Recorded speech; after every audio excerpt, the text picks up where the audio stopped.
3.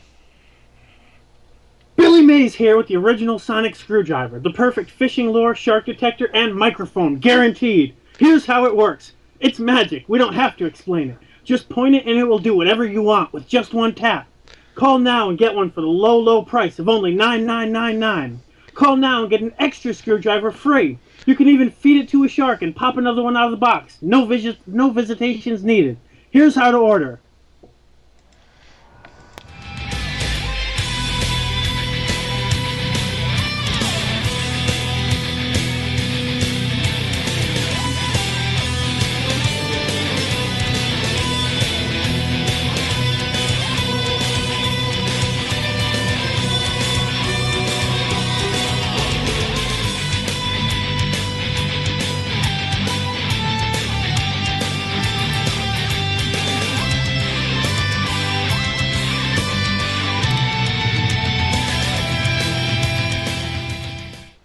All right. Welcome, everyone, to the 64th episode of an Unearthly podcast featuring Stephen Moffat's A Christmas Carol and streaming live on July 18, 2014. I am the Man in Black, and with me are Mad Matt. Hello. Randy Ronson McCulloch. Always a pleasure.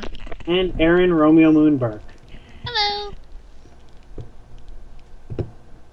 So, to start off the news today, we have yet another and potentially a final Series 8 trailer. Well, hopefully not final, but we'll see. They usually come out with like a mid-season trailer, don't they?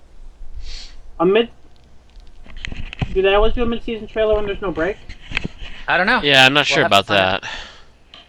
We'll have to find out, won't we?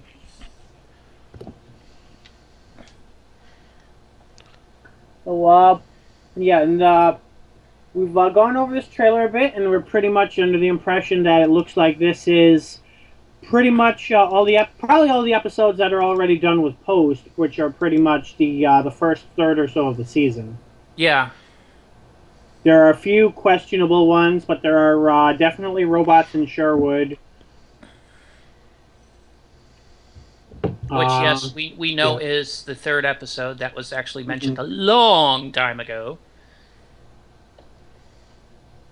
There are some other scenes that spoilers floating on the internet are very clear on pointing out that they're in certain of the first episodes, which we're not going to explain all of those for those who aren't aware of who are avoiding those spoilers. Yeah, there's a couple of aliens in here that we don't recognize, one of which looks like possibly some kind of alien cyborg kind of thing. One of them I would have sworn was like a Minotaur from a previous episode or something. Turns out it's just because he looks exactly like a Star Wars alien, and I was getting them confused. The one with the eyes that come out? Yeah. Yeah, he looks like either from Star Wars or something from The Last Starfighter, if anybody remembers that movie from the 80s. If you paint him orange, he appeared in at least the Phantom Menace.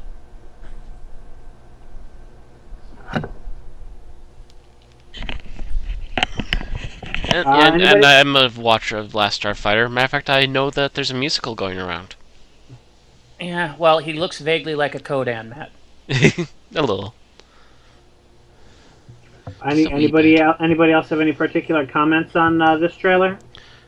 I like that there's more to it, but I've also seen some of the stuff that I've been overhearing from you guys, and it's like, yeah. It's pretty flashy, but here's a question. I don't think I've watched like something with this much attention in the past. The fact that just looking at what's in there kind of implies that these are the episodes that are done with post. Now, is that normal at this point where the season's about to come out and you get the impression that only half of it is ready to air? That's about normal, or is that... If you remember when Rose was leaked prior to the launch of Doctor Who, it was leaked about 2 weeks prior to the actual launch of the episode. At that point, 90% of the CGI was done, and the opening and closing trailers the opening and closing themes were not.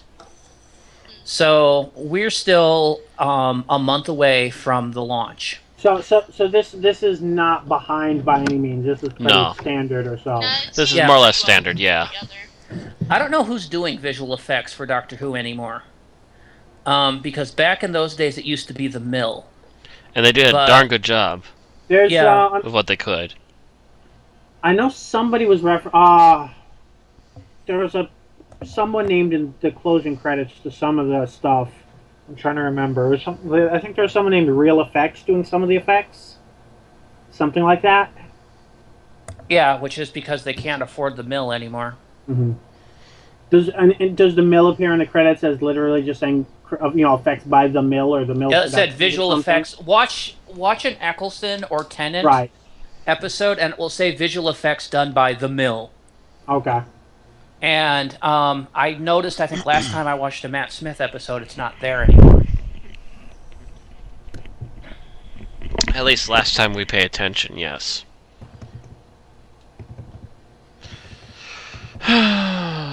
Those are the days. They actually knew how to make a werewolf. The next one, I'm unfortunately wishing this had more details or some links. Real-time pictures, do they do, like, what are they compared to Doctor Who DVDs? Do they do all of them? Do they do the classic ones, or what? Are to withdraw a number of its DVD releases which feature more than one production of the discs. Yeah, well, Release essentially what happens is Real-Time Pictures is changing their business model. They're not releasing any more double episodes on DVDs. I'm kind of wondering what this means for Journey to the Unknown and Dalek's Master Plan, but then again, I'm not even sure if they're on DVD at this point because neither one are complete.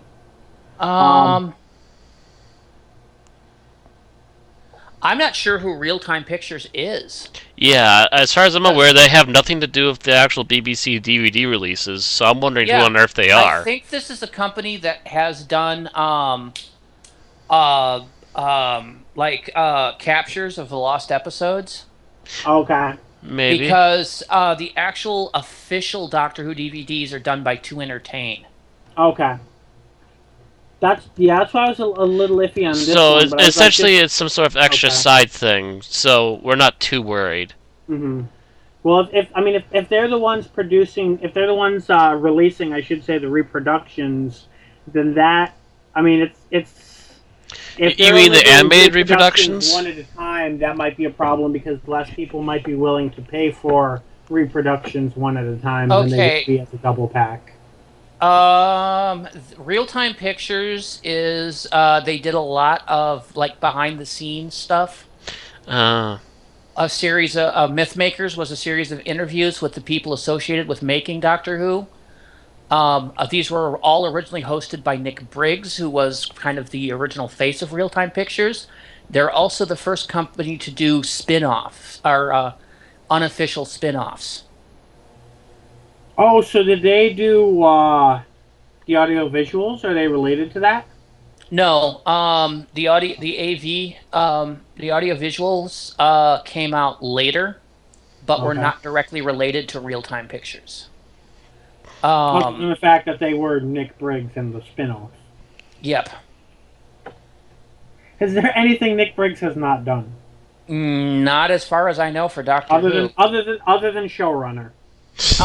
Which he ought to do one of Real these Time days. Pictures was basically what opened the door for BBV, and then Big Finish, who did it officially. But yeah, so it could be that the BBC is getting a little upset with them. Oh, okay. So they're making them stop? Yeah, they might be making them stop. Well, it's not that they're stopped. It's that they're not doing, like, they're essentially, instead of including anything in a 2-for-1 price, they're essentially releasing everything that they have separately instead. So that doesn't seem like they're they're stopping promising it. new What they're titles doing, and better they're just- access to its programming from 2015. So they may be going to like a digital kind of packaging. Maybe. Okay. And our next thing is something a bit more definitely related to Classic Who DVDs. And this is the Classic Doctor Who DVD Compendium, which is essentially a collector's guide for classic Doctor Who DVDs. So, yeah, there are more niche things in Doctor Who, so I could see this selling at least, a few copies. Go to the BBC website. Yeah, Or I don't know about Amazon. buying a book that's basically a list of DVDs that I have yet to buy. It's like I mean, it's nice to have a checklist and all. yeah. From Yes, what but from what at the I'm same seeing, time, that money could be better gone to purchasing the DVDs I need to buy. from what I'm seeing, it includes such things as like if you're like, okay, which DVD is this special feature on? You can flip to it and be like, oh, okay, it's on, say, that release of this or whatever. Because I think there are Doctor Who things that have by this point have had multiple DVD releases, A right? couple. Yeah. A couple. I know in particular the Five Doctors has had multiple releases. They had a special edition with a lot of extra features. Well, I'm thinking there are some things that had like they had a double release with something else, either not complete or some other way, and then were released again with more to it, I thought. But then again, I haven't really followed the Classic Who DVDs because I haven't had much opportunity to buy them at this point.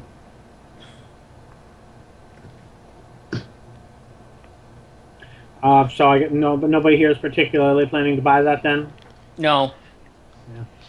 Like I said, I don't need a can't- list of stuff I have yet to buy. I can't say I will, but that said, I'm sure there are people out there, enough that it's probably worth the ink it was published on, but it's not going to be a bestseller. I don't think so. I'm sure there's a couple of more than a handful of people who would be over devoted to a book like that, but yeah, I don't think it's necessarily my niche. I just look for the special edition. I look for the shiny. It's got a holographic cover. Ooh. And our next, probably equally minor bit of news is that Doctor Who's Canadian broadcaster, Space, has announced that they will be airing Deep Breath at the same time that BBC America is. Which is 8 p.m. Eastern, 5 p.m. Pacific. That's 7 p.m. Central Time and 6 p.m. Mountain Time. For those of you in the United States and Canada. At this time, United Kingdom has not yet listed their time, nor has Australia. It's what, Newfoundland then? That would be 9 o'clock? Am I thinking that right? There's some parts of Canada that I think are farther east than Eastern, right? If so, then that would be at 9 p.m. So Eden, eh? Meanwhile, Australia and the UK are still trailing their feet as to when they're going to air it. Well, that's because UK never announces it until the week before when it's in the Radio Times. Ah. It's like I don't know if you remember TV Guide, Bill. I do. When they'd come out once a week with what's going on that week, that's what the Radio Times is over there. And they're still fairly faithful of not releasing stuff until it's in the Radio Times. Gotcha. And of Australia's lucky if the article indicating 24 August is correct. Yes, because it's usually like 6 days later. Yeah. 6 days later. So the Australian audience are hoping to watch it around the same time. Well, mind you, August 24 August at a time is going to be dang close to when it actually airs in the rest of the world. Yeah, that's what I'm saying. If they do get 24 August, it'll be pretty close to the rest of us. I think that's optimistic, but I think it might be on a 6 to 12 hour delay, so it's probably going to be airing like Sunday prime time. It's that damn international dateline that's causing the problem. Mm-hmm. They're just not going to get it before the BBC shows it in England. Yeah. And we're seeing it, 5 hours later. There's still a 5 hour gap. I'm fine with a 5 hour gap, by the way. Yeah. I'm cool with it. I'm absolutely fine with it being wait to show in the PM here. I'm wonderful with that. It was back when it was on Siffy, and it was, like months later that we got a hold of it that I was like, no! You're never going to get viewers this way. We've already downloaded it and watched it. On the bright side, apparently Aaron and I will be getting BBC America now, so we'll actually be able to watch these as they're airing on BBC America, which means I'm not going to have to resort to less legit methods of getting them. Blink, Hopefully. blink, blink, blink. Look around. You don't know anything. Speaking You of less are a legit pirate! things- Speaking of less legit things, we did mention that at some point we might talk about some of the leaks and things floating around, and I think enough of us have watched watched or read enough of it to give some minor thoughts without spoilers regarding what's going on. Well, I will say this much. But before you say that much, if anyone would like to leave the room, please feel free to do so now. Matt, is that image up that I had Yes, included? it is. Okay. So you'll know it's safe to come back. Either YouTube will put a way to skip straight there, or those watching live will keep this image up until it's safe to come back. Yes, indeed. Okay, just in case we do spoil it, or if we spoil too much, I take it. Yeah, okay. my goal is no plot spoilers, but some people won't want to hear anything. So. Yeah. Yeah, mine is to give more of a general review of my opinion of the scripts, not directly. I mean, just in general, whether I think they're good, bad, or ugly. And I could see where somebody doesn't like that. So yes, this is your last. This is your final warning! Yes, please leave the room if you do not want spoilers, or mute your volume.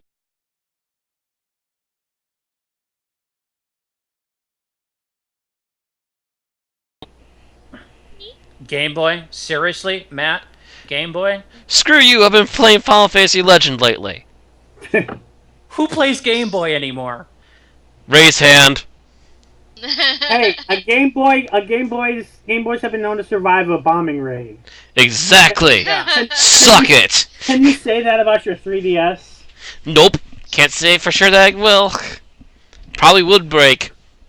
Yeah, but I'm just saying, up there in Mayberry, you can't get much better than that. Hey, I got a Portable 3DS. systems. I got a 3DS, and I've got a PSP, so suck You it. had to go I into just that want to system. play Final Fantasy Legend, nothing else plays it. Unless I That's get where ROM piracy and an comes in emulator. hand, Matt, they're called emulators. As I was just saying, unless I get a Anyway. ROM and an emulator. I am a pirate!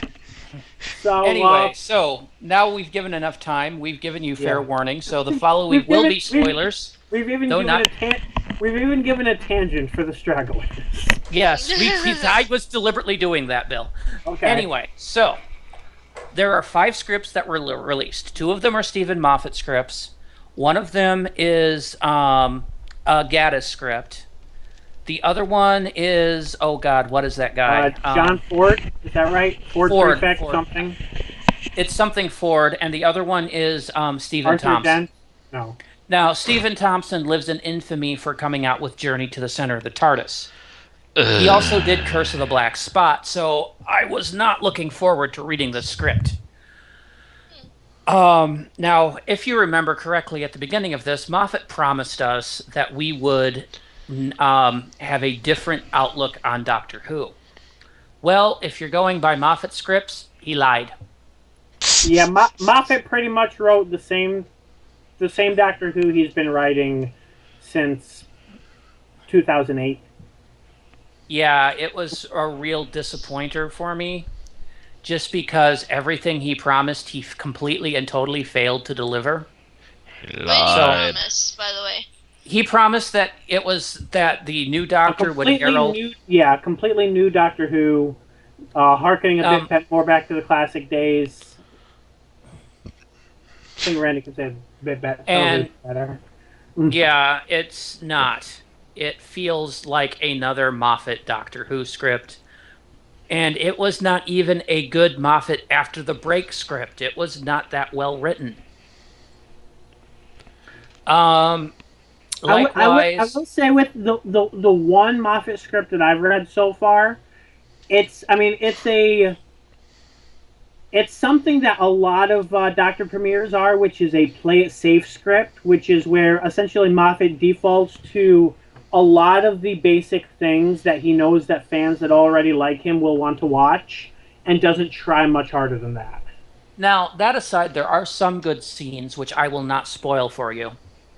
But there are some parts of that script that made me smile. And when I watched the episode, because yes, I actually downloaded and watched the leaked episode, those at least one of those scenes still held up good in the video. Oh, However, speaking of which, there was one thing that I was really concerned about in the script. I had mentioned it to Randy and Aaron at least. That had kind of, irked me a little bit in the script, and I was not as bad in the final version. So, not to spoil what the scene is, but it seemed worse in the script than it actually turned out to be. Okay, yeah, I think I know what you're talking about too. you talked to I me don't, after the podcast, yeah. Bill. Yeah. Because I'm not quite Okay. sure, but All right. But yeah. Other than that, that was the only episode we saw. According to rumor, episode 2 got leaked, but nobody can get it past 0.2%. So Yeah, last I saw there was something like 400 leeches and one cedar. So, Yeah. who knows if it's even real. yep. Yeah. Oh no, I actually saw. Because it's an MP4, you can actually play it incomplete. So I Okay. put that 2.2% and hit play, and that is the opening, like half second from the trailer. It has all the proper earmarks, watermarks, Okay. and I recognized the scene. So that is the correct screener. I thinking that they just didn't pull it before they pulled the plug on the server during the leak. Anyway, so I'm going to go from here based on the other scripts. The Ford script is decent to good. I liked it. It's derivative of another work, which I'm Yeah. not going to tell you because that would be spoilerific. Derivative of another work, which was in itself derivative. Oh wait, no, you're talking about. Okay, it's derivative of two works. Okay. You'll, again, talk to me after the podcast, so we're not spoiling Okay. it for these people. this Yeah. is script number 2 is the Ford script, right? Yes. Yes. Okay. Script number 3 is the Gaddis. And it's Um, mediocre at best. It's pretty much standard Gaddis. Have the titles gone public yet? Like, with saying which episode is number 2? No, BBC is still asking you not to release that information. No. Okay. So there's okay. So Unless for you guys example- would consider that a general enough spoiler that I can say it here. That's your call, No, Bill. yeah. Put up- If the BBC's not putting that out, then I wouldn't say that. Yeah. So really, is Deep Breath the only thing that they've officially named? Yes. Correct. Oh, I like the Oh, third story. and that means I spoiled something earlier on because I thought that it was a public knowledge title. Oops. Possibly.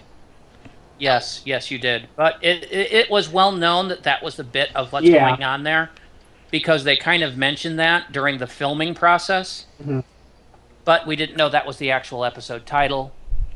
We apologize for the inconvenience. Anyway, I thought it's Gaddis. It was okay. There was some parts of that kind of irked me a little. Mostly, I think it has more to do with Gaddis's writing style than anything else. It's one of those that I might improve my opinion of when I see it on the screen. Maybe.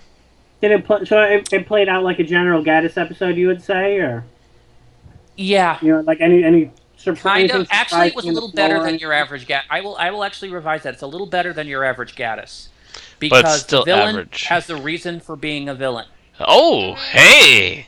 There's an actual reason? Holy shit. I The just Gelt like the had- subject matter. The Gelt had a feel- reason. The Gelt and the I Unquiet think Dead had a so. reason. I think the resolution was a little too rapidly forced and a little nonsensical for what they were trying to get at. Which seems to be another problem of his. That was part of my problem with the script. The fourth one is the second Moffat one. And that one started out well, but began to piss me off near the end. So it worked like a standard Moffat script like that. It just, where he went with it annoyed the ever-loving hell out of me. Had a good premise, but his execution just pissed me off. Now, The fifth having one. having Go read ahead. more than I have, would you say that the scripts you've read have gotten to a point where this doctor is clearly speaking with his own voice and not with generic doctor voice? I would say that yes. Can I actually spoil a bit on the Doctor's personality? Uh, Your call, Bill. Depends. I'm not sure how. I'm not. I'd have to hear what you're Depends saying. on To how far really, you're gonna go. Yeah. yeah. Just I would just say. I'm not going to quote scenes or tell you direct No. things. It's just my opinion on his personality. Okay. I'm like, Um, granted. BBC has released things about how they feel that this doctor is different from the previous. So, along that vein, Yeah, they've or- already kind of been teasing on it. the surface, Capaldi is a bit of a dick. At least his doctor is. He is rude. He's arrogant. He's relatively insulting, but more so than Tennant, because Tennant did it idly. He's doing it deliberately. And I think, though, when you look underneath it, he's really trying to be an ass in this. It's like somebody who's not an ass trying to be an ass. But I may be reading too much into it at this point. That's my opinion. So in other words, he's kind of trying to pull.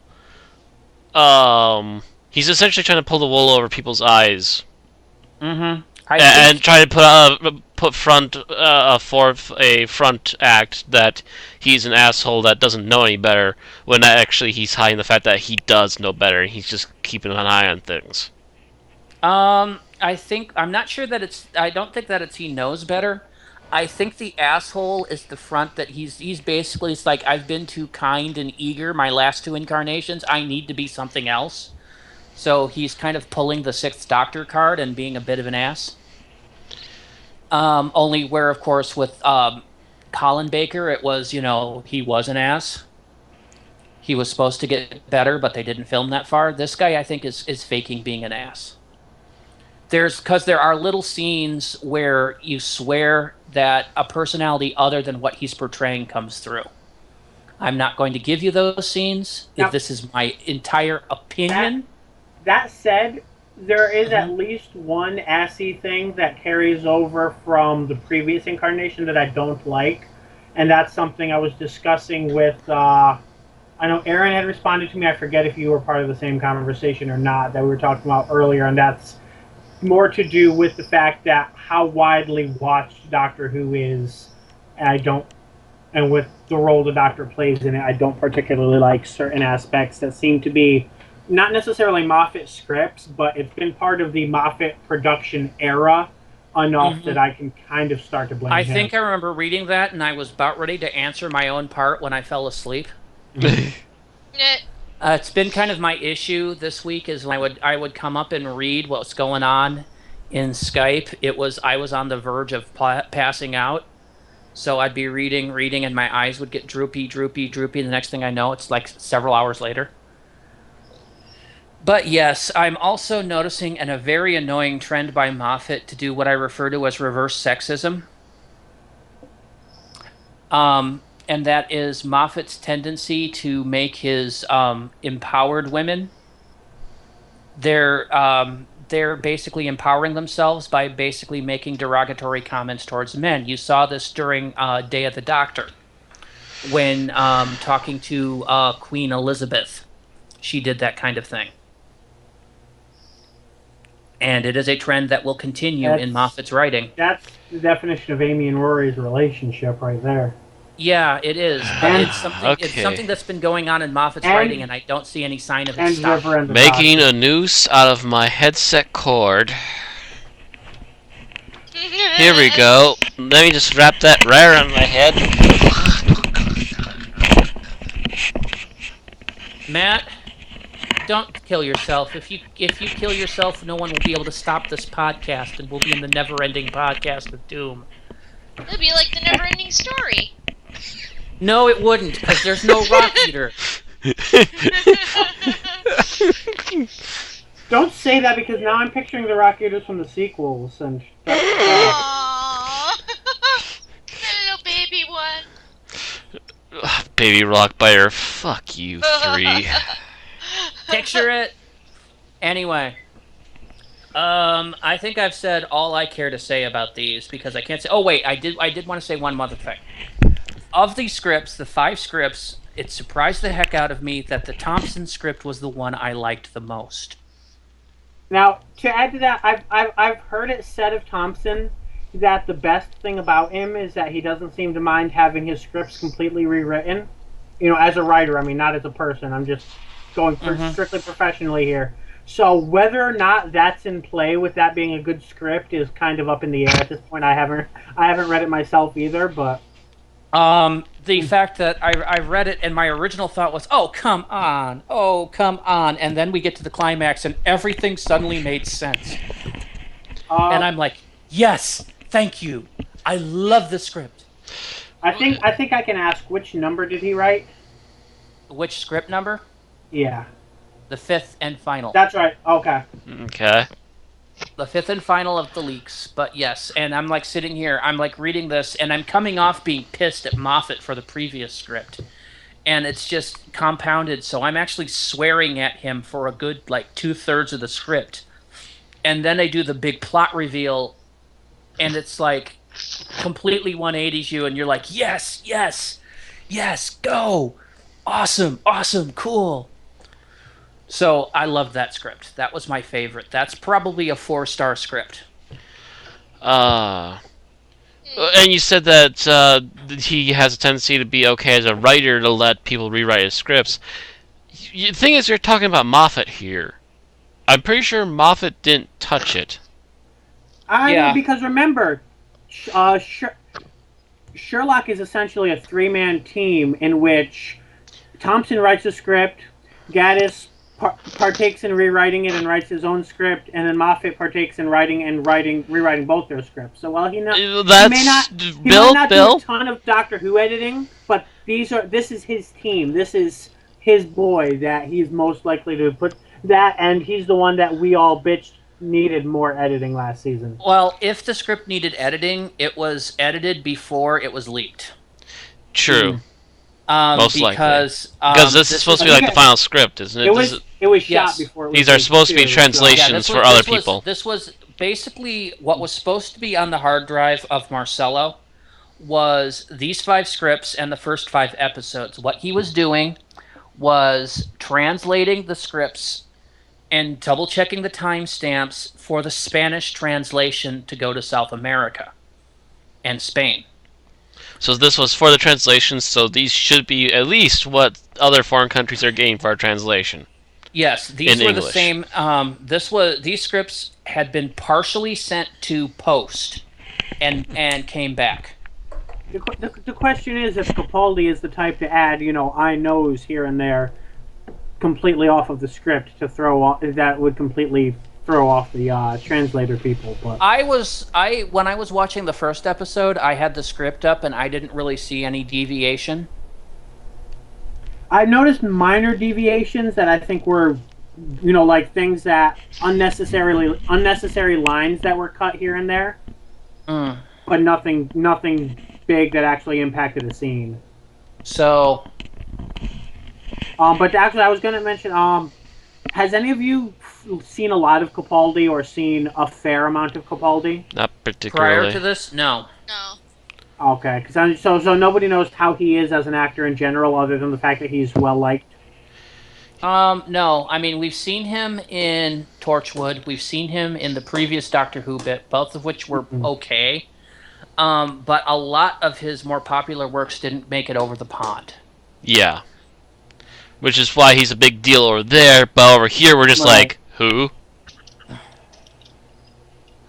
Which is apt for the Doctor. Because the big comedy thing he'd been doing for a while, or dramedy, whatever, was a political satire thing, and that doesn't translate. I mean, they made an English version of it, but of course, different actors, slightly different plot. Dealing with MPs and the goings on in British Parliament isn't half as funny over here as it was over there. Oddly enough, goings-on in Congress are apparently very amusing over there. Yeah, they get Congress. It's not hard to get Congress. It's the opposite of progress. What's to get? So yeah, that's all I have to say about the 5 scripts I and the leaked episode. the At reason I least asked without about going into details. the reason I asked about Capaldi was, at least I'm not saying this is the case, but I'm saying it's an impression I got, that the fact that Capaldi seemed to be reacting to the fact that he got a Matt Smith script by just pretty much taking every reading in what seemed to be the other direction, regardless of whether or not it was appropriate. Now, that was just my first impression. I don't know if it's remotely right or not. I would have to Yeah. see on the follow through to the remaining scripts, and of course those episodes were not leaked. I Right. felt the delivery was also a little bit off in the. It was in places. But then again, I Um, mentioned to you guys that I wasn't sure if it was the final audio because it didn't seem to sync right for me. Yeah, I think that So was your I'm- computer. I It got seemed that to sync feeling right for too. me. Okay, because I was kind of wondering if they might have just taken the audio from like the first test reading of the script and that it wasn't the final recording. But I was. That is possible. It's also possible that they do a sync overdub. Right. That's not an uncommon thing where you will act out a line and then you will go into a voice acting studio and dub over your line with the line again. Right, so because it's clearer. obviously you can't have boom mics all over the place. Which they've tried to do much to many people's headaches in previous years. Watch classic Doctor Who and watch for a phantom boom mic. You will see them. Yeah. Actually, there's an entire blooper reel in the 5 Doctors just based in one room. Sometimes you'll see a cameraman in a mirror. I believe at one point they had so many of them so often that even the second Doctor just looks up, "You naughty, naughty boom mic," and pretends to smack at it. So because every now and then the things that they use to lock those boom mics wouldn't lock properly, and so as the scene goes on, they would slowly start dipping into the scene. That's something. That's something I would kind of expect Brad Jones to do a special on, like top 10 boom mics in film. Yeah, they're there. You can see them in Star Trek on occasion too. Brad Jones, or I think maybe even James Ralph from Sim Esker, I think might have done something like that too. I know that Brad Jones can do a top 10 boom mics just based off his reviews existing so far. Yes, he can. I know So can Red wireless Letter Media. mics and hidden mics have become a lot more usable in recent years. Oh yes, they have. Now, So a lot of these actual drama scenes they're doing with a wire going essentially.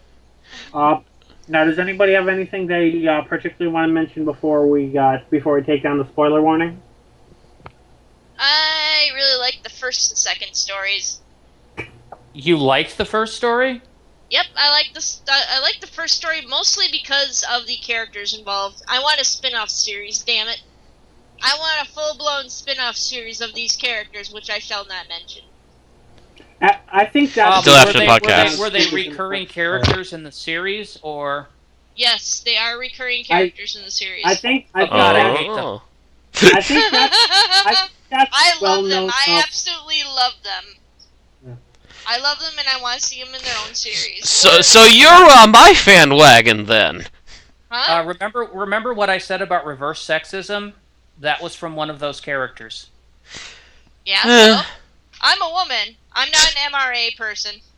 Yeah, I just think that's I'm not an the wrong. SJW either. It depends on the level of reverse sexism, though, too. Characterization for women empowerment. That's all. It depends upon the level of it, though, too. Yeah, and I always took it as something that was pretty funny. I've always considered, I've always seen the two of them as being fair, or at least as being fairly natural, fairly normal. There are a few, I would actually say there are a few times where they seem a little off, but then again, that might be just because they get more attention than they've gotten in any of his previous scripts. Maybe. See, I'm really hamstrung here because I can't actually tell you the scenes that annoyed me without spoiling them. Well, we do have a spoiler warning up, but Yeah, but we don't. But we can't give away details, otherwise the entire podcast might get erased in the next 24 hours. So, yeah. I would say at this so at this point we should probably start to edge away from series 8. Yeah. Unless anybody has anything they're dying to get off their chest that's not particularly spoilery. Episode 3 had awesome I love the subject matter of episode 3. So, although So I've much never I like Sorry. the read subject original matter. I subject didn't matter. like how he portrayed it. Well, it's a more campy portrayal, I think. That was my issue. So it's the gunfighters? It's what? I said, so it's the gunfighters? Kind of. I don't know. I've never seen the gunfight. No, the gunfighters were just again, terrible. I can't I've heard say of without it, yeah. spoilerizing. If you want my opinion, I will tell you after the podcast. Okay. Yeah, we can't Yeah. do this here. I know. That's Anything we can actually do here, people. Well, that's Let's why I have said Matt's to Twitch stay away from channel this. banned now. After You having his you ban my Twitch, I swear to God, I'll Right. stop broadcasting So this I show. thought it was remove the spoiler warning, go on a short tangent to give people time to come back, and then someone gives a summary. A tangent. What's a tangent on? I've been watching a lot of Bond stuff Is lately. the spoiler warning down? I'm still on delay. Yoink. Okay, a tangent, a most ingenious tangent. A tangent. Anyway, I'm a genius. That's why I was thinking the boom mic conversation was a perfect time to take down the warning, but then we It went back would've to been. before. the boom mic conversation would have been perfect if Matt had been on the ball and had The known prob- we. Yeah. Except that we weren't saying for sure, and you kept going away when Yeah. we needed a straight up answer. We I went was back- trying to finish this so we could move on to it, you know? Right. Get on with it. Yeah, exactly. Imagine 1,000 Monty Python characters going, "Get on with it!" Get on with it. So That yeah, was anybody who's listening live that's not listening now, you can come back. We're not talking about Series 8 anymore. No, apparently we're talking about Monty Python. And since we're in the British realm, why He's not? a very That- naughty boy. That gets us too close to my plans for Series 8 for me to be comfortable. Atop a tree with a herring. You're okay. What? Now, what is this here, Bill? Something I'll discuss with you off the air. Okay. All right. Darn it! I thought we had a tangent thing, but apparently that's a spoiler in itself. Ah. Okay. Headaches. Robot. Dang it! I keep looking for a tangent and I'm not finding it. So you I can think- imagine I me think- chasing a tangent with a butterfly net. Now that would be kind of what it's like. Well, aren't we tangenting about trying to find a tangent? Yes, we are. I think we can go into the summary now if we're summarizing. Okay. All right. So, A Christmas Carol starts with a ship crashing. Not actually crashing, but about to crash. All the warnings going off. The crewmen are scattering around trying to stop this crash from happening and failing. Starts with the ship crashing. Well, not crashing, but about to crash. Well, almost crashing. Well, Okay, so I'm yeah. tentating. I got it. Anyway, one of the crewmen points out that a distress signal's coming from the ship, and they didn't send it. Where's it coming from? The honeymoon suite. And it's not long before Amy Pond comes in, who was in the honeymoon suite. She's also dressed in her police outfit from the first episode of Series 5. For what reason? Honeymoon suite. You figure it out. The one she wore as a kissogram. Yes. And wasn't Rory in a Roman outfit? Yeah, I was going to say that. He didn't come in until slightly later. But anyway, they said that they're basically calling a friend who would come to help. A few moments later, a person running the scanners notices a small object across that sends them a message. The message is simply, "Come along, Pond." Then we cut to the planet below, where we get a wonderful voiceover on how every planet in the universe has its own version of Christmas. And we cut to a family arguing with this old miserly character over a person essentially frozen in carbonite. If carbonite was a big case. Pretty much. They're begging him to let her out for the holidays. And he's basically being, well, a jackass. He's telling them no, he's being snide about it. Then he gets a call from the president about a ship crashing. And his opinion is basically, let them. Yes, he basically establishes within the first 5 minutes that he is a complete and total dick. Then, Matt Smith pops down his chimney. Why not? Literally. Rolls out, dusts himself off, tells the kid in the family that's arguing that the big man will be by later. Who the kid then scoffs at that. Matt Smith proceeds to pull out a photo of him and Santa Claus and in, what was it, Frank Sinatra's hunting lodge? Something like that. Think so. And then he goes to try to use the machine that this guy has. The machine controls the clouds and would let the ship land instead of crash. Only the controls are isomorphic. He can't use them. Only this guy can. The guy tells Matt Smith off, tells the family out, essentially kicks them out of the house. The kid, getting pissed off, throws a rock at the guy and hits him on the head, or one with coal, something like that. And the guy goes up and is about ready to backhand the kid, but he pauses and just yells at the kid to get out. After the family leaves, Matt Smith notices that, or Matt Smith is still there, or the doctor, I should say, and notices the picture of his father, which all the backs to, and mentions the man is afraid of becoming like his father, but he's not because he didn't hit the child. The guy then proceeds to scoff even further and kicks him out. The doctor then talks to Amy, who basically is like, gee, wow, your charming personality really saved the day there, doctor, sarcastically. And then music starts playing over apparently the loudspeakers all throughout town. Amy asks what's playing, and the doctor says A Christmas Carol, which gives him an idea. A wicked, dastardly idea. Oh, he says A Christmas Carol like 3 or 4 times. I know, I'm trying to cut it short, Bill. Anyway, shortly thereafter, while the guy is dozing in his chair, a video starts playing of something he recorded as a kid. Looking at this and being forced to remember this, the guy's wondering what's going on. It turns out to be the doctor playing the Ghost of Christmas Past. Starts establishing on the video, the father catches the kid doing this, slaps the tar out of him, and stalks off, leaving the kid crying in his chair. Well, if it's one thing we know about Matt Smith's doctor is, of course, he can't stand to see children cry. So what does he do? Whips out in his TARDIS, goes back in time to start comforting the kid and act as his babysitter, and trying to change the man for the good so that he will be a better person in the future and will let the ship land. This begins a series of adventures with them trying to see a fish that comes down from the clouds. Instead, they get a shark. They wind up the shark winds up eating a portion of Matt's screwdriver, originally the whole thing. He manages to fish out half, and unfortunately injuring the shark, which lays dying.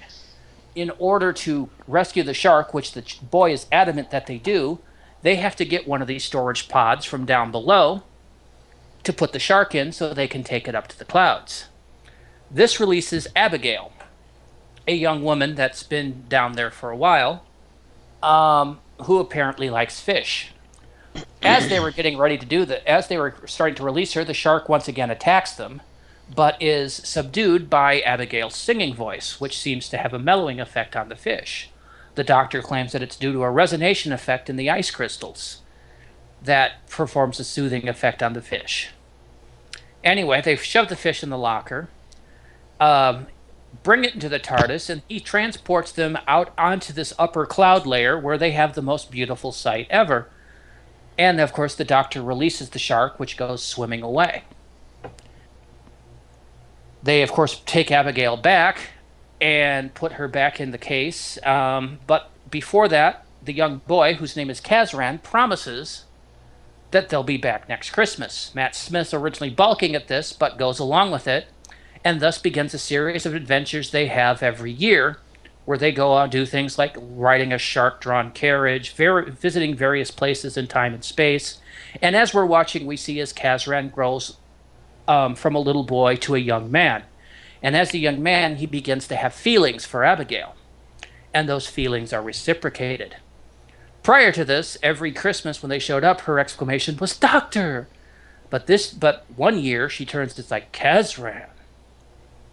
And it's obvious romance was budding between the two. However, This romance is not to be, as Abigail whispers a secret to Kazran, and Kazran makes this be the last Christmas that they and the Doctor spends together. As we were watching all this happening, we were seeing also the reflections on the modern Kazran, the current one, the old man, and changes happening like his ascot was replaced by a bow tie. And then when he cut things off, went back to an ascot. The portrait on his wall of his father changed to one of Abigail, and then went back to his father. So the fact that he had to seal her up, again, turned him bitter and angrier as he dove himself into his work with his father, so eventually effectively changed nothing. But he failed to reveal the secret of why he was doing this to the Doctor, so Amy eventually came in as the Ghost of Christmas Present and tried to get him to take a look at the things going on the ship, of people singing for their lives as they're crashing in the ship, and Kazran is completely and totally unfazed by this. Later on, goes to view Abigail in the cellar, and Amy once again intrudes, and Kazran reveals the fact that she is sick. She's dying, and she only has 1 day of life left. So that is why he sealed her away and refuses to let her come out anymore, is because he's basically hoarding that last day of her life. Amy is shocked and really doesn't know how to respond, but that's where the Doctor comes in again and talks to him. And Kazran once again reiterates that he's basically not going to, he's going to let the ship crash. Why should he do what nobody could do for him? And then the Doctor reveals that Kazran himself was now in the role of the Ghost of Christmas Future to young Kazran, who sat watching this in shock in the corner as Matt Smith asked, "Is this the man you want to be?" This, of course, has a profound effect as things change for Kazran, and he then pretty much becomes a different person. They go to release the ship from the machine, but because Kazran is so different, the machine no longer recognizes him as a controller. So the Doctor has to come up with a new way of saving everybody, and it involves letting Abigail out and having her sing to ease away for the ship down to land by calming the clouds. They proceed to do so, and Abigail chides Kazran for hoarding her away for this entire time and waiting for so long. But she does sing, and the ship manages to land safely. And everybody comes out, and as Amy and the Doctor and Rory plan to take off for a new adventure in the TARDIS, we last see Kazran and Abigail going for one last ride in a sharp-drawn carriage. And a summary. That it is. I tried to do a little bit of a Grinch thing there with the Doctor getting a horrific idea, but I don't know if anyone got it. I got it. I was seeing the evil toothy grin. Good. Okay. So my opinion on this episode. This episode is complete and total rubbish. If you take away the plot, it's okay. Yeah, if you take away the entire plot, there are some good special effects in this episode. There are some good moments. Awesome. I like the first 18 minutes or so, whatever it is. I like the scene where, even though I made fun of it in the opening bump, I like the scene where the sonic screwdriver is acting like Captain Hook's clock. Although the fact that it was giving off a sonar ping was a little eyebrow-raisy. Yeah. Because that's what it was. I mean, I'm sitting here, it's like, torpedo in the water. Yeah. But lots of sweeps and lots of creeps. Anyway. There were some other things that basically bother me about the script, and that is the fact that the entire premise is completely and utterly ludicrous. Step one. The thing is, it's ludicrosity. Is that a word? It is now. Why not? It's ludicrosity could have been played in its benefit if it had been intentionally used as a way to teach the Doctor a lesson at the same time, but it Yeah. wasn't. It completely missed the point. Yes, it did. First of all, step one: ship is crashing through an atmosphere onto a planet. Why? Oh, why? Other than the fact that I'm sure some people would say because it's in the script, that just means it's a bad script. But the fact that the TARDIS, which we have seen in previous episodes, towing ships, towing an entire planet, why did the Doctor just grab the ship and whatever the TARDIS has for a tractor beam equivalent and pull it back out of the atmosphere into a stable orbit? Come to think of it, it was cloud covered. They didn't mention a storm, did they? Not really. So why couldn't they do an instrumental landing? Because for whatever reason, this cloud cover on this planet is particularly dense. The ship was not meant to land on this planet. Again, for script reasons. And they actually stated that both their engines were dead. So they were trying to basically steer a lead weight. Okay, dead engines with turbulence, I can kind of buy it. Yeah.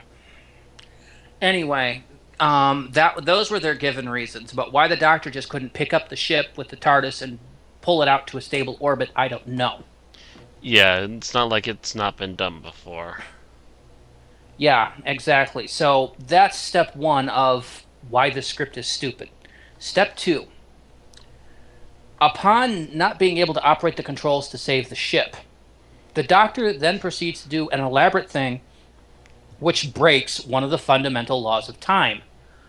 Excuse me, didn't the last time he tried to break one of the fundamental laws of time, he gets smacked down for in Waters of Mars?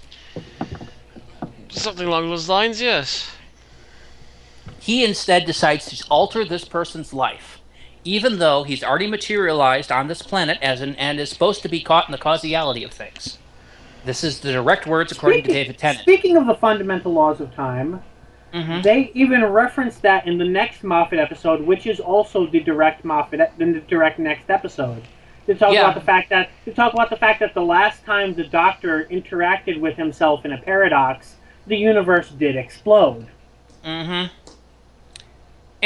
here you see him altering Kazran willy-nilly according to his own whims and getting away with it. Secondly, there is a scene later on where older Kazran hugs younger Kazran. Right there, now, the universe should have last time imploded. this happened in the Doctor Who continuity, we had freaking things come out of the woodwork to start devouring time all around it. Anybody else remember those things? The Reapers? Yep. And the last time we had somebody else do that in Classic Who, there was a huge explosion. Yeah, and wound up with amnesia until they came out the other end. Yeah. I was gonna say, I don't think the Reapers were directly a cause of that in particular. They were there for other reasons too. They were there for other reasons, but it caused them to be able to break into the church. Yes, it caused them to be able to get in closer contact, but the reason why they were there wasn't that. But yeah, in Classic Who, yeah, that caused all kinds of craziness. Yeah, this is something that should never, ever, ever happen, according to all previous Doctor Who episodes, and Moffat just does it. Unless Kazran is secretly a Time Lord. Even I don't there, think so. It's still within his same incarnation. I would still say that Matt Smith Doctor cannot touch and deal with Matt Smith Doctor without causing an issue. Just saying, I think that's the case. Anyway, regardless, that's an issue. Also, the fact that the Doctor here tries to Miss Carol on Kazran and does it absolutely wrong. He that's like I mentioned, up to the first 18 minutes or so, he even starts to do it right in terms. Well, actually, no, because the Doctor is the type of person who can take you to go watch your past. But even then, when he's watching the past, he's doing it right. Until if he's that part interfering with its past, yeah, that is he's not no longer doing it. Yeah, it gets. It's not. the premise is good, but the execution as to what he's actually doing to make this happen is bad. Mm-hmm. So the title itself is a misnomer because it's not a Christmas Carol. It's The a bad doctor version fucks of with the. somebody's past. Yes, it's a bad version of the Christmas Carol where your free will is not involved. You know who else has a task fucked with in Moffat Doctor Who? River Hmm. Song by the pedophile priest monsters. So now Thank the you. doctor.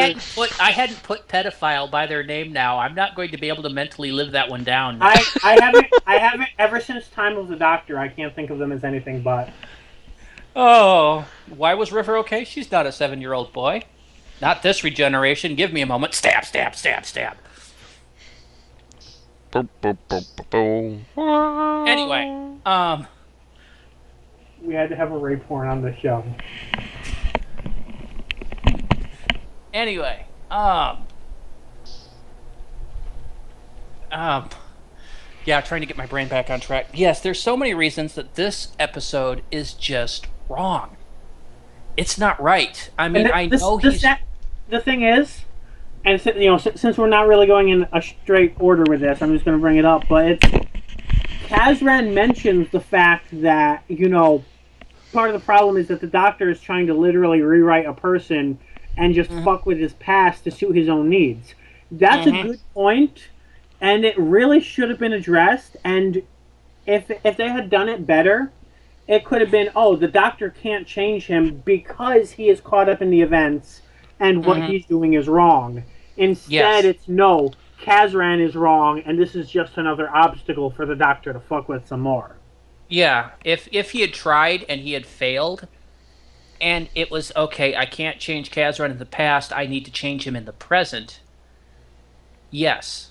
Right. That would have worked. And but the Moffat... thing is that would have worked beautifully with how Moffat writes, because the way Moffat writes a lot of things is the Doctor tries something in an alien way and fails, and the companion tries it in a human way and succeeds. That would have been a perfect thing for Amy to come in and help with. And then Rory could have been Christmas Future for some reason, and somebody found him a cloak. Somebody found him a cloak, and it fit over the Roman armor. Well, he obviously brought his whole cosplay cabinet. Apparently. I don't need to think about that, Bill. You've already got me on the subject of pedophilia priests and River's song. Now I need to suddenly think of Rory's bedroom cosplay cabinet. God damn it, Bill. I'd rather think of Rory's cosplay than the silenced priest. Yes, I know, but I only have so much I can take in one episode, Bill. Okay. Female cop outfit, you're welcome. But yeah, they didn't do it that way, and I have seen over the course of my life as a TV show watcher probably around 100 different retellings of A Christmas Carol in a TV show or series. Same here. 90% of the time, it's the death knell for that series. It's kind of the jump the shark moment. Did you end up watching a new one today, or did you not watch that? What's that? Did you end up watching another one today, or did you not end up watching that? Watch what? The Epic Rap Battles one. I have not. No. You distracted me with trailer. Yeah, remember we had trailer. Right. You hadn't watched it yet. Oh, I figured there was some time to watch it. I wasn't sure if you had taken it or if you had done other things. No. I watched the trailer like 3-4 times and tried to piece together, where stuff was, etc. Anyway, but no, I mean, I remember them from cartoons. I remember them from TV shows from the 80s and 90s. I rarely saw those shows renewed for another season. It is usually a symbol of hack writing when you're forced to redo A Christmas Carol. See, I don't remember them too much for actual ongoing shows. Yeah, I do remember, however, that Disney and Looney Tunes at one point or another had done them, and they were actually pretty good. They did them as specific movies. Like or short movies, I've seen shows do them because they felt obligated, because they were like, okay, this is a popular Christmas, just like It's a Wonderful Life. Those two stories are things that a lot of shows just feel they have to do at some point. I think He-Man did a version once. He-Man Of A has Christmas had a Carol? couple of Christmas specials, yeah. At least one big one, that's for sure. I haven't seen it though. But, it's at this point you're looking at this and you're just going, no. I can tell you I usually turned those episodes off unless they were a complete and total parody. I think I'm remembering one sitcom that did a complete parody of it once. I don't remember what sitcom. But that one was funny. I love parody, but when you're just basically doing a retelling of a story elsewhere, and not really working because you still want the character that's the villain that's having this epiphany be the villain in the next episode, no.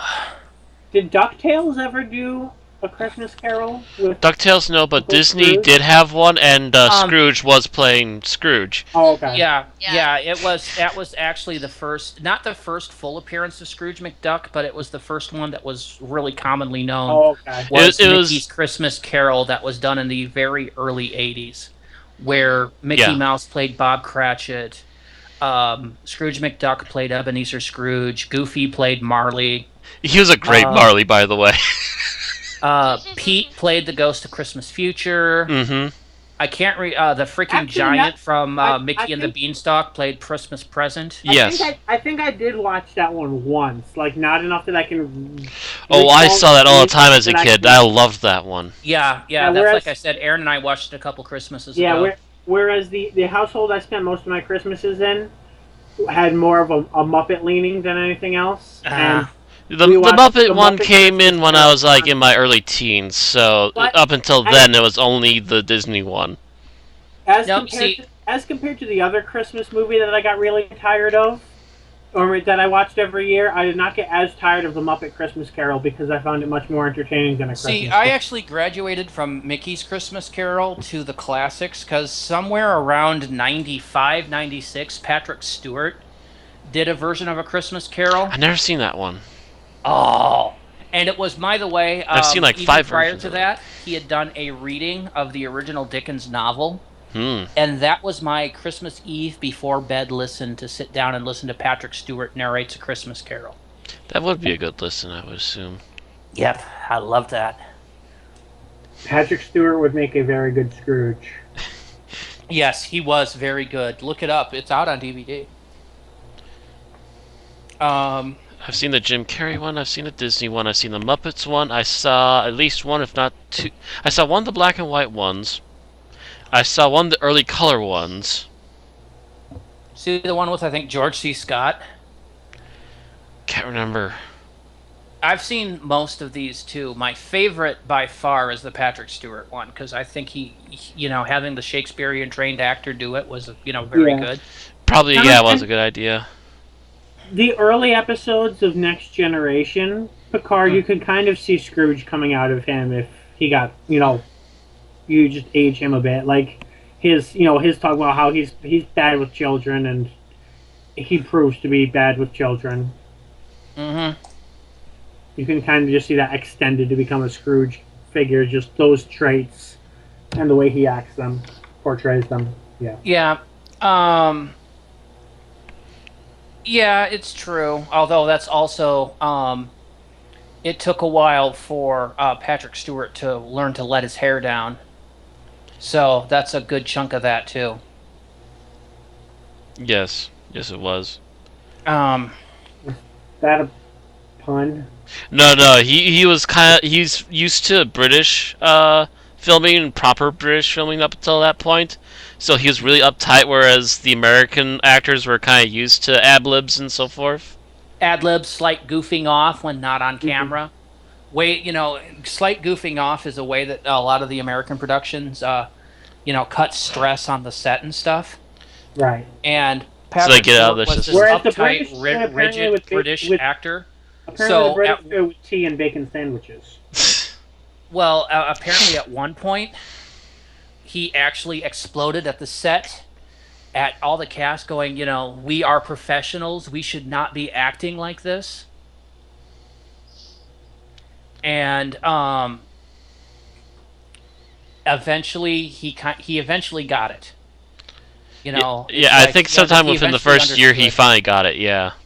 And if it was not, um, um, and if he hadn't got it, we would not get to see him in things like American Dad and that kind of stuff where he's just goofing off, like where he played. Actually, I think he did that first, where he played King Richard in Mel Brooks' Robin Hood Men in Tights. Yeah, that was probably his first really goofy thing. It's good to be the king. Mm-hmm. Another Mel Brooks reference. Yep. But yeah, it's he makes a very good Scrooge. It was a 1999 film, by the way, A Christmas Carol. It was a made-for-TV movie. Um, and I still think it's one of the better ones I saw. It was right before he did Moby Dick, which he wasn't quite as good. But I think that had to do with the writing. Anyway, So it came out when I What was did you guys 13. think Yeah, of? so What did you guys think of Kazran? he was okay. he did okay. He wasn't exactly the normal Scrooge to begin with. So what he got, he did well with. I think he was a little over the top, but no more over the top than you really expected Scrooge to be. Yeah. Yeah, he was. I mean, it's the guy that's doing Kazran, and then later, and also Kazran's father in those scenes is Michael Gambon, the man who has a corner named after him on the Top Gear track, Because he almost got himself killed. and is currently known as being Albus Dumbledore for the final Harry Potter films after the original guy died. Ah, yes, the voice was familiar. Yeah, he was. I believe he was already Dumbledore when he did Doctor Who. Yep. Yeah, that would have. Yeah. Yeah, he Yeah. would have obviously been doing Dumbledore for a couple years already, for sure. Yep. Because the original guy was Richard Harris, and he Is that- died in '02. Is that why he was time sensitive enough to remember that his memories were being changed? He's secretly a wizard, or is it just bad writing? He's a wizard, Doctor. It's bad writing. It's bad writing. It's obviously bad writing, it's- Bill. it's You should be another asking reason- these it's questions. another reason this episode is rubbish. Yeah, is he shouldn't be because- able to remember that stuff. Yes, those changes should have been taking place immediately upon them happening. Which is actually why it shouldn't have worked in the first place. And, Because it well, already happened. Even then, once the Doctor had interfered, adjusting for the fact that he's already breaking the first law of time, or just letting that slide, the second he appeared to young Kazran, all the changes that took place from that point on should have happened. Instantly, Yeah. yes. Yes, even though we hadn't seen it, and instead, what happens is we get to watch them gradually Well, I changing mean, as the Doctor it makes does sense. We exist from the same point of reference as the Doctor, so it makes sense that we were able to see the changes. It makes no sense that anyone other than the Doctor could see those changes. Yeah. The Doctor and the audience, I mean. Mm-hmm. Like, he should not be able to remember that 24 hours earlier he had never met the Doctor. No, and yet he can, and there's no reason for that. It's, again, more of the stupid writing Moffat's doing. And, Moffat's the man that likes to write the bootstrap paradox or the circular time loop, and he's doing the exact opposite here. Yeah. So he can't even write his own time travel theories in the same book.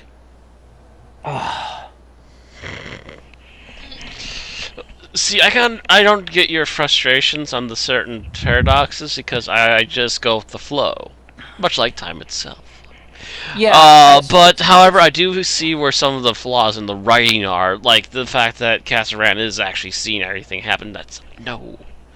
He shouldn't. He should. The most of what he should be doing is just sitting there and we see things happening, and he's just like, yes, just as I remember it. There's so many ways the Doctor could have solved this problem. If there could have been a few, why didn't I remember that type of deals? But that really should have been the extent of it. Yeah, that should have been like the maximum. And Yeah. but also another thing is that since another way I would have taken it for writing this is that the Doctor had already interfered, but the Doctor didn't know it offhand, which is why he was able to go back and actually interfere because it's already meant Except, to of course, the fact that happen. this guy, Except he didn't again, recognize bad the Doctor writing. when he first shows up. Again, bad writing that it should have already happened in sense in fashion, even in its own story. It already did that. It's just this story just flat out makes no sense. Can we just say that? It doesn't. It's not that it doesn't make sense. It just falls on its back and flails like a fish. Is what it does. Which is kind of a strange simile, considering I don't think any of the... Well, maybe the shark fell on its back and flailed when it was dying.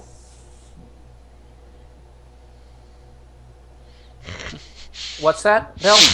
Well, he was saying about falling on its back and flailing like a fish, and I was like, I don't think any of the fish do that, but maybe the shark does? Okay, the fish. The The fish. fish. It's also silly, but annoyed you the know what? hell I out can of me. I can live with it. All for the fishes. Okay. Flying fish. It's silly, but I can live So, with it. flying fish, how did they breathe? Huh. Yeah, I mean, Alien fish in a- planet. fish in a fog is not an impossible idea, but they did not really expand on the fog enough. Yeah, to they make did it not in any way explain.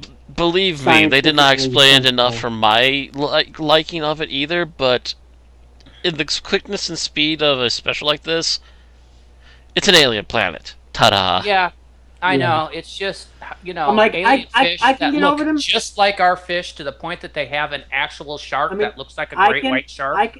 I can get over the fact that, I can go with it in saying that they called them fish because they look and move like fish on Earth, and the colonists are obviously from Earth from some point. Yeah. So they would call them fish even if they're biologically different. Mm-hmm. At least that's how I rationalize it to myself. But then again, that's something that Russell would have written into the script. Yeah, that would have been something Russell would have at least put a passing mentioning to that we would have caught. Yeah, it's something that Russell does a lot better than Moffat. Mm-hmm. Russell will give that kind of thing in a side, tenanty explanation where he kind of rambles it, Yeah, exactly. which is fine. Yeah. It's dealt Or with. yeah, It's over with. You move on. he would have been. He would have been like. Never mind. I'm not. Essentially, Matt Smith should have been there Yeah. going, well, I say fish, but they're a bit different than Earth fish. Right. Yeah. But instead, Moffat does, it is because I say so, move on. And I can't tell you how much that style of writing pisses me off to no end. Oh, by the spades. Doctor Who, in its classic form, was a very cerebral show, even for a children's show. They never paused. Granted, that did tend to fluctuate depending on who was writing and script editing at the time anyway. Sure. But Yes, but they never seemed to shy away from giving an explanation for why something was different.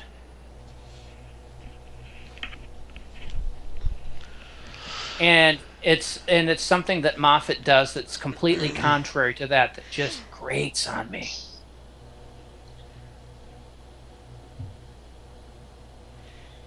I don't know about you guys, but it does. From time to time, yes. yeah. From what I remember, I kind of I mean, enjoyed the story. not- It's kind of whimsical. It's whimsical. My problem is it doesn't work from a Yeah. Doctor Who standpoint. It doesn't work from a actual put together, decently done story standpoint.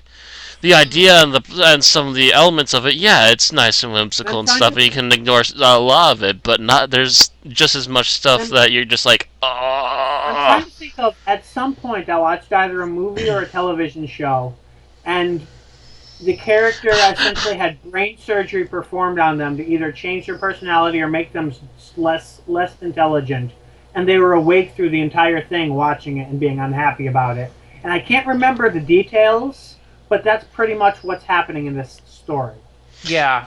For anyone who's watching the stream, image with one of the troll face meme things. Netflix, why you no have Doctor Who A Christmas Carol? Yeah, that was a kind of an issue for us because For a Aaron couple has of not us, been able to yes. see the episode.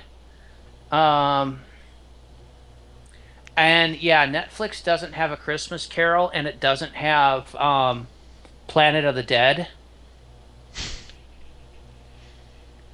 Um, and that makes no sense to me how they've managed to get the entirety else of the new Who library and have missed those two. They had A Christmas Carol before. That's what's really boggling. Yeah, what the hell happened It there? should be the lead off for season 6. Yeah. It should be Unless either the I- end of season 5 or the beginning of season 6, yeah. Is A Christmas Carol public domain at this point? Like the title, like the I concept. believe it is. I believe it is. It should be that old. So the Dickens estate couldn't have pulled a Terry Nation on them. I No. don't think so. I don't think they would have used it otherwise. I mean, you know, And they really couldn't because they only borrowed very small elements No, as but compared if to ripping they off the own- entire thing. if they owned the name, they could have said Netflix had to pay them a license too. And Netflix True, might someone have had paid. trademarked the name, but I don't think anyone has trademarked that name at this point. If that were the case, I can't imagine the BBC would have thought it was perfectly fine to go ahead with it, though. Yeah. Yeah, that also makes no sense. Yeah, it's just annoying because I also had to explain to one of my roommates, or actually no, it was explained to Ben, my friend Ben, who I game with on Saturdays. The whole thing behind the prophecy, the "He will knock 4 times" prophecy for David Tennant, because that's that actually comes into play in Planet of the Dead, and Netflix doesn't have it. Although that said, that's not as bad as before, because before Netflix Doctor Who pretty much went straight from Journey's End to the 11th Hour with nothing in between. And that really threw me off when I was first watching Doctor Who. Yeah, not having shows in their entirety is a pet peeve of mine.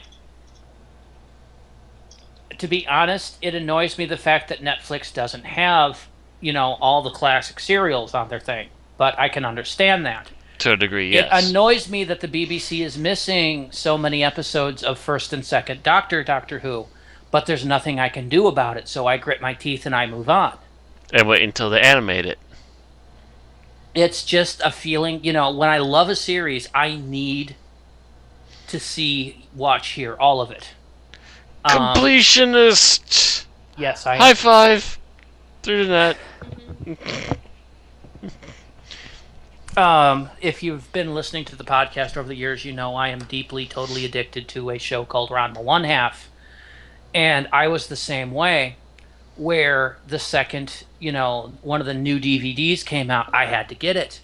I had to get all the back stuff. I had to read all the manga, even though it's the same stuff that's in the episodes, because I felt I needed to see, hear, know it. And all the different versions of it. Correct. I'm the same way for Star Trek. I have seen every single episode of Star Trek, every single movie. I heard that people were making, fan new episodes on the internet. I had to go watch those. And most of those I hear are good. Yeah, most of them are pretty good. There are a few of them that kind of suck, but yeah, most of them are fairly well done. Anyway, it's just something I need to do. When I love a show, I need to be able to see all of it. Oh, just like me and Kamen Rider and Ultraman. Yeah. I find out about these things, I get interested in what they're doing now, it's like, okay, now I need to backtrack all the way to the beginning. Very recently, Toei Animation has released a new version of Sailor Moon called Sailor Moon Crystal. I'm not the world's biggest Sailor Moon fan, but I watched it. But watching it, I also had to go back and watch the original first episode so I can compare the differences. Now, when you say original first episode, which language did you rewatch it in? The Japanese, because that's the only version currently available. Yeah, there's no dubbed version. It's there's no currently. Oh no! I know. No, you mean? No, I'm confused. You're saying for the new one or for the? For the original one, there's no currently licensed dub version. The old DIC version has no current distributor. On The Hulu, current- But they've actually it's still the okay. I'm like, but original it's one. still out there. All the stuff that was out in the '90s still exists. Well, yeah, Yes, it's the just not. original. That's why it had me confused. I'm like, because you can go on YouTube and watch the Yeah, first season. Yeah, guys, Hulu actually has just re-released the original animated series with a new English dub. Oh. Oh, I didn't know Yeah. they had a new English dub for that. I watched them It's, both it's off it of. is on Hulu. About. I watched them both off of Viz's website in the original Japanese. I was just comparing the two. And also, I believe a Blu-ray is coming out with the original series for both the new dub and subtitled version. Yeah, it means it's going to be done by Ocean Studios because it's Viz. But either way, we're talking about Doctor Who. But we were getting off tangent with I was just completionism. making it the same thing on how I'm a completionist. I had to go watch the original to compare. Which reminds me, Either yeah, way, it's get the rest kind of a thing. original Kamen Rider one these days. But yeah, Well, the one thing in my notes that we haven't mentioned yet, and this is a minor thing, Mhm. but the doctor mentions that the fish are attracted to the singing because it creates delta waves. In Doctor Who, a delta wave is a thing you can transmit that will destroy a living thing. But Why are before the that, fish it was also used to create sleep. I guess it depends on the size or the amplitude of the delta wave. The episode Kinda. The TARDIS Space Force did not seem to acknowledge that. The episode Kinda, Nissa was having trouble sleeping, and the doctor whipped up a delta wave generator. So that she could sleep. And I'm pretty sure that's Oh, that's what right. That, from what I hear, that doctor was less hypnotic than the others. yes, but he whipped up a thing that made the hypnosis anyway. He just couldn't do it himself. He just made something that technically wise he could do Sarah it. Sutton wasn't in the episode, and she wasn't in the episode because she had no contract at that particular time. Wah, wah, wah.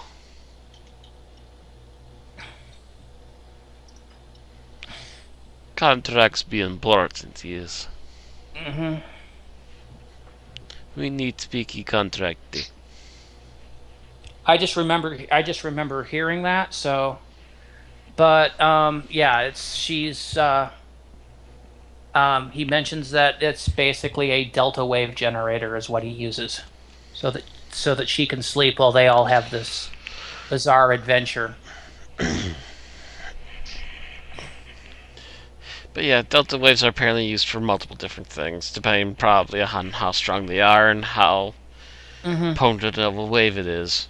I suppose if you reverse the polarity of the delta wave, different things happen. Now, it's like I said, it's also possible frequency, amplitude, low range delta wave or low grade delta waves can promote sleep. High grade can be destructive because it probably destroys your brain.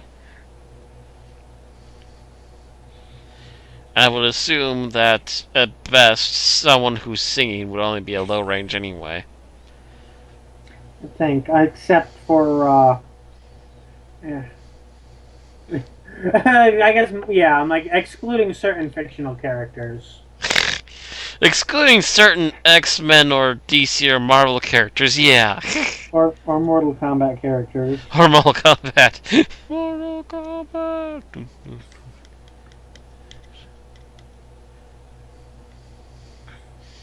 I'm actually looking for if they mention it directly in the episode summary. Yes. The Fifth Doctor builds her a delta wave augmenter. Ta-da. So if you look up delta wave augmenter on the TARDIS data core, you will see that it's something that induced a deep restful sleep. Yeah, I literally just looked up delta waves, and I found the reference from Bad Wolf and the reference from this, and that was it. Yeah, unfortunately that's the problem about using a fan wiki is sometimes people don't put 2 and 2 together and wind up with 4. Instead, they put 2 and 2 together and come up with 33. And we don't know why. Or 2 plus 2 equals 3.14159265535. Or they put what is it, 5 times 9 and get 42.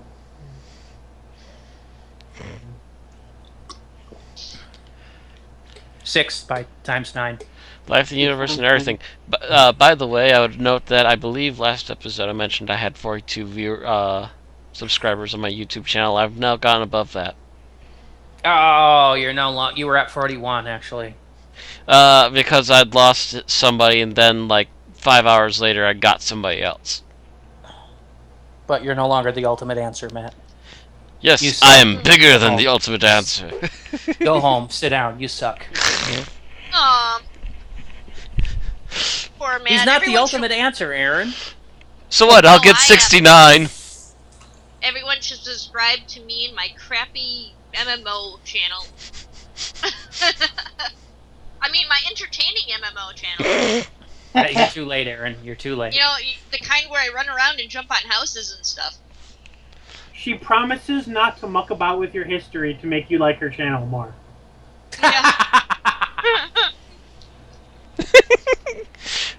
Don't make us come fuck with your past. We will do it. We know squirrels. Squirrels are lords of time. But yeah, there was. I mean, the whole mucking about in time really kind of threw this episode off. Like the fact that he starts mentioning to Pazran his whole theory on how bow ties are cool, and like in the next scene you see Kazran has gone from the escort to the bow tie. It's just like. I actually did not notice that, so if I watch the episode again, I'll keep an eye out for that. Basically, Bill, you're never watching this episode again. Oh, I'm going to watch this episode at least a few more times because it's Doctor Who, and the only episode I actually feel like I can't watch again is Journey. Yeah. It's the only there's mind you, there are episodes I will get physically angry at. We'll be talking about that next week. Ah, Don't punch me. I bruise easily. Destroy. So, tell me, Bill, when you came up with doing every episode Moffat ever made, did you remember that we would have to talk about these episodes?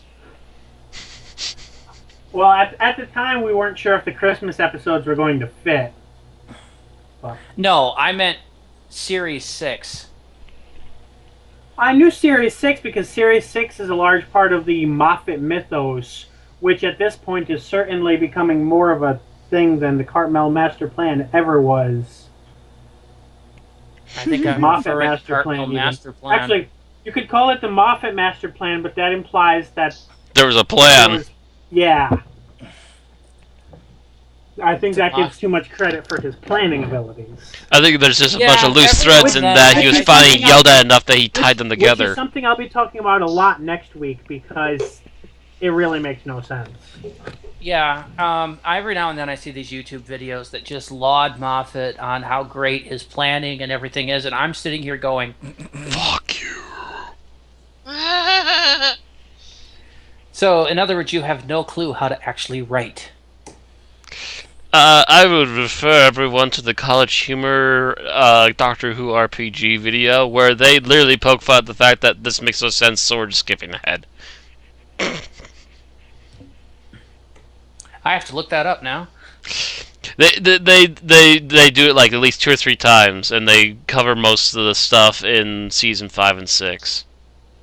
I Right. still prefer I still prefer the how it should have ended Super Cafe. Yeah, Wait, are you- it's are you very saying they were- convenient, much like are- your utility belt. Are you saying they refer to the fact that the end of the next episode is this makes no sense, so we're skipping ahead?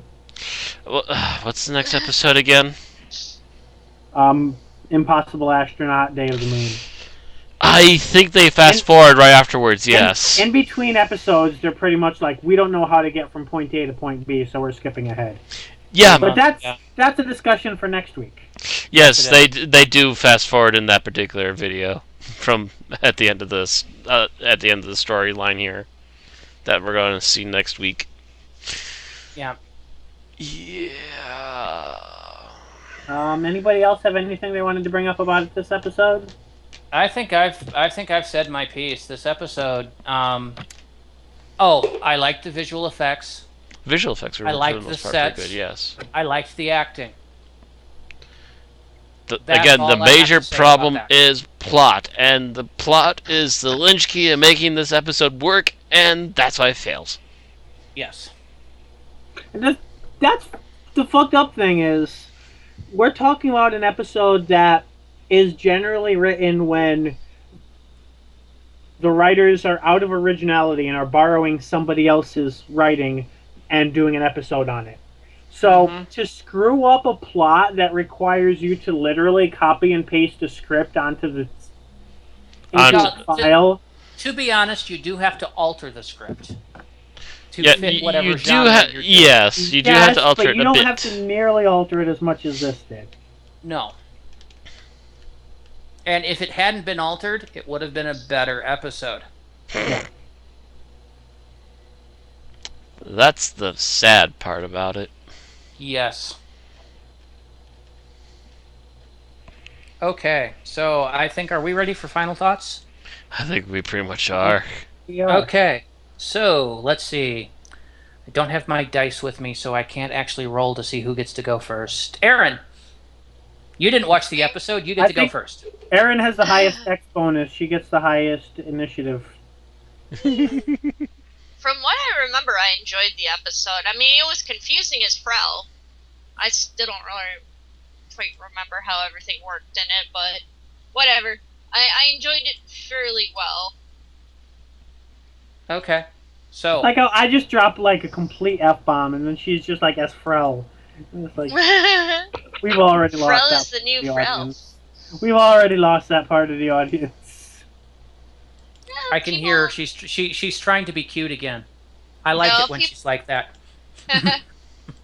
People have actually started using the word Frel now. I saw it on Massively forums. I use it all the time. Frel, frack, felter carb. Actually, I like Frel better than Frack. Yeah, Frel comes out much easier for me too.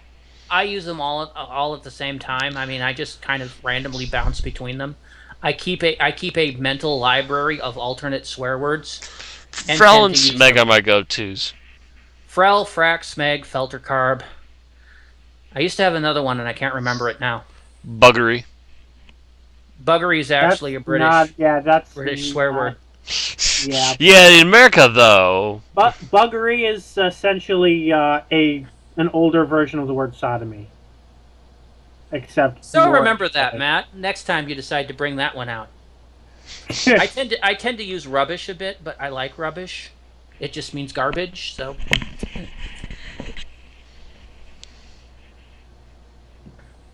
Goit. How you're a goit? How about what you heard? So, in other words, you're getting most of your stuff from Red Dwarf. Bits and pieces. There's nothing wrong with that. There's absolutely nothing wrong with that. Matter of fact, I need to watch the last 3/4 of a season so I can be ready for when the new one comes out. Well, you do realize I'm showing season 10 on the overnights, Matt. You're trying to keep me away from the front desk, aren't you? What?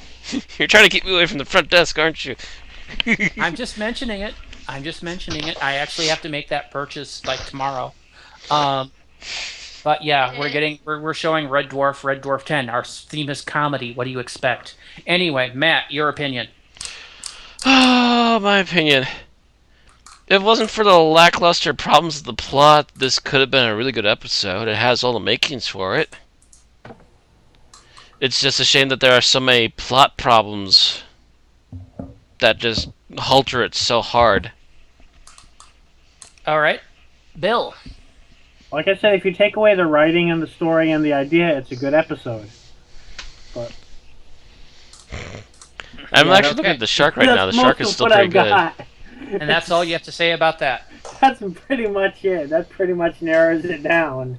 Yeah, this is definitely a high production episode. The fact that they had so many original sets, original effects and everything. I just wish I had been there with a red pen when he was finishing the script. Like, no, you can't do that.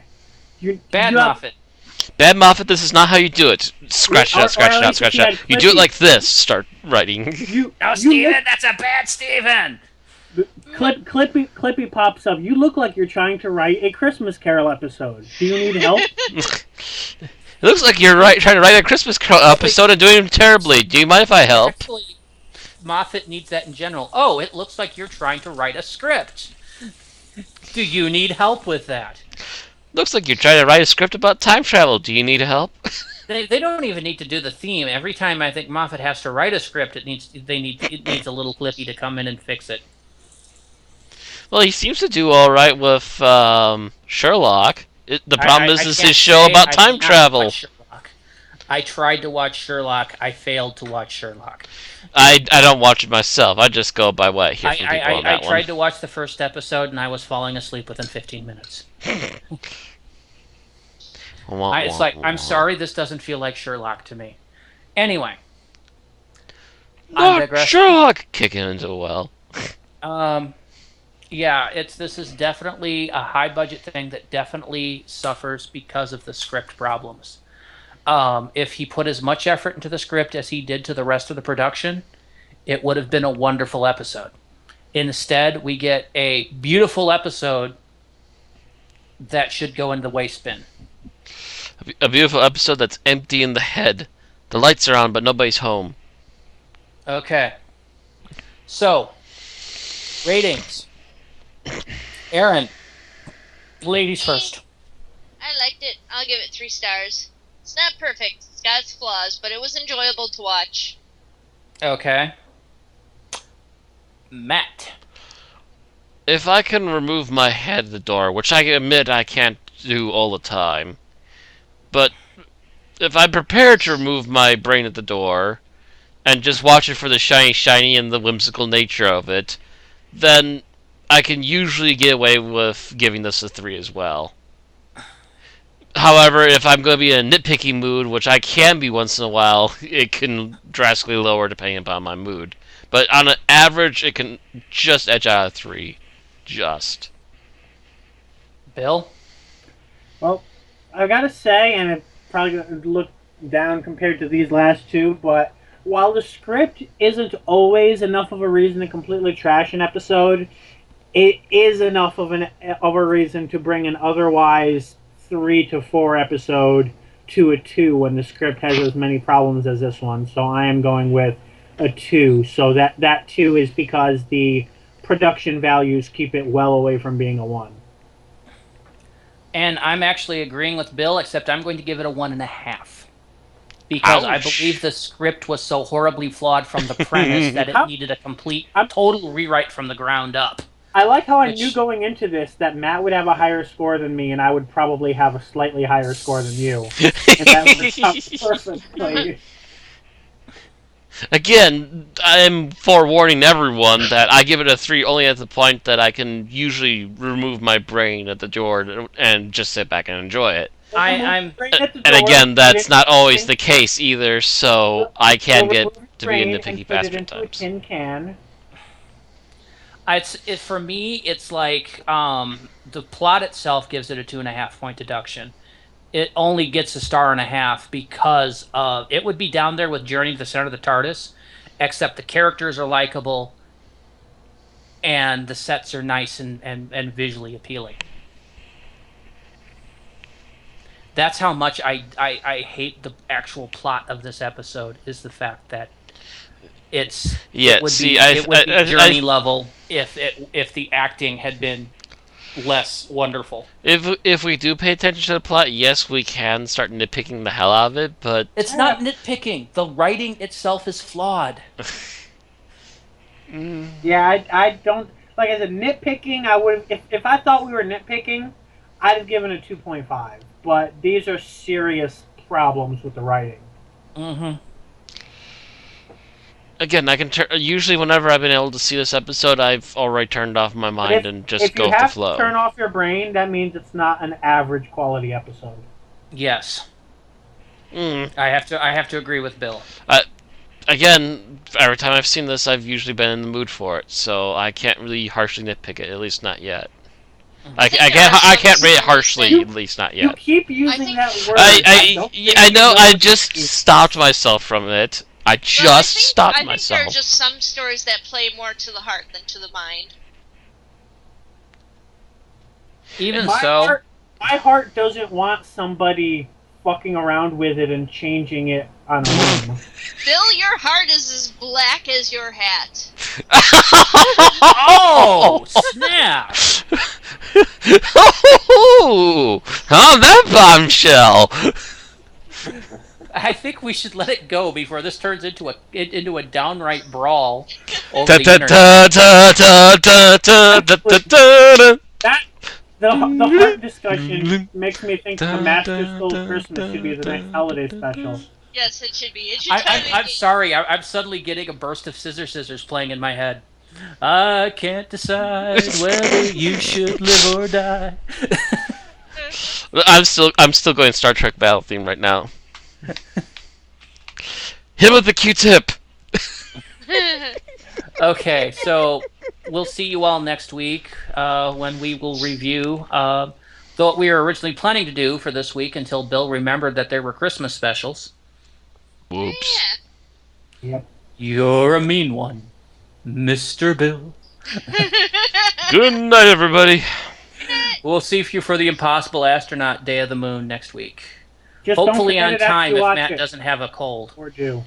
If my allergies don't kick my ass again. Actually, we were discussing possibly a different day. What are the odds? Or We'll cover that next time. keep an eye out It for might us. show up on a Wednesday. It might show up on a Friday. Keep your eyes peeled. Just keep an eye out for both. We'll be on Twitter. Matt will be on Twitter. We'll inform you when it Aaron will be on happens. Twitter. Yes. Someone will be on Twitter. I'll be News will go out. tweeting, alright. I'll be tweeting like a twat. No, never mind. Whoop. And now we cut. On that note, good night.